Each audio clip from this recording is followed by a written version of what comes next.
Eu me converti em 2018 e eu tinha a convicção de que quando eu passasse pelas águas do batismo, todos os meus problemas acabariam naquele dia. E claro, grandes coisas tinham mudado na minha vida. Eu tinha acabado de viver um encontro grandioso com Deus, eu estava apaixonada por Cristo, pela palavra, meu coração queimava, então eu queria agradá-lo, eu queria obedecê-lo e viver tudo o que ele tinha para mim.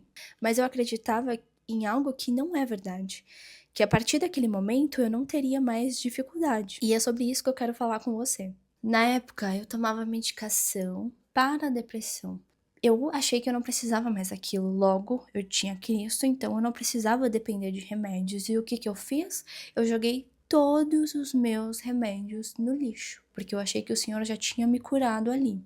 E aquilo não era falta de fé, sabe? Era falta de entendimento mesmo. Ninguém tinha me explicado a diferença sobre encontrar Jesus e amadurecer em Jesus. Existe uma diferença entre o nascer e o crescer. E no meio de tudo isso, tinha outro conflito, porque eu via pessoas que pareciam ser muito mais espirituais que eu, mais maduras que eu, que conheciam muito da palavra, que serviam, que tinha dons, que tinha muita segurança da própria fé. E aí eu comecei a medir a minha caminhada pela régua dos outros. Eu queria chegar lá mais rápido.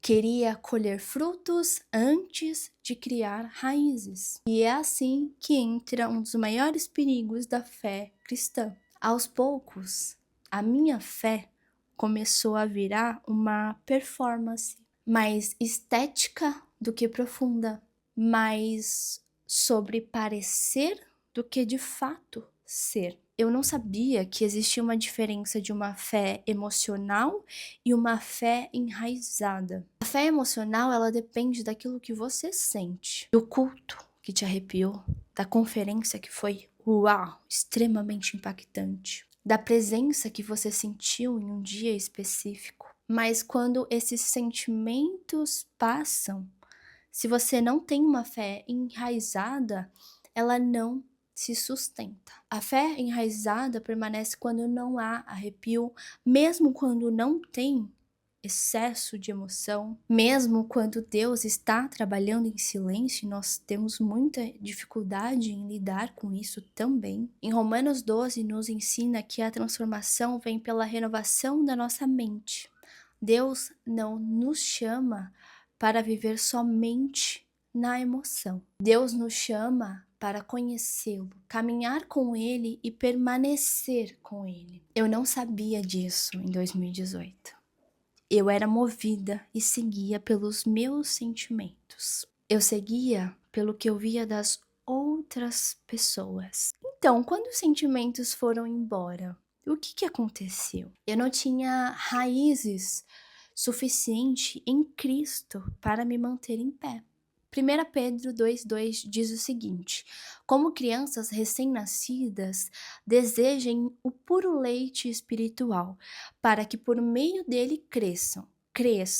Eu gostaria muito de ter entendido isso no início da minha fé. Deus não espera de um recém-convertido a mesma maturidade de quem já caminha com ele há mais de 20 anos. Precisamos entender que a libertação, ela é um processo, que a cura é um processo, que a transformação também é um processo, que criar raízes leva tempo. Eu joguei os meus remédios fora na época porque eu achava que a fé que eu tinha era o suficiente para que eu não precisasse mais deles. Mas eu aprendi uma coisa que parece dura, mas que é simples.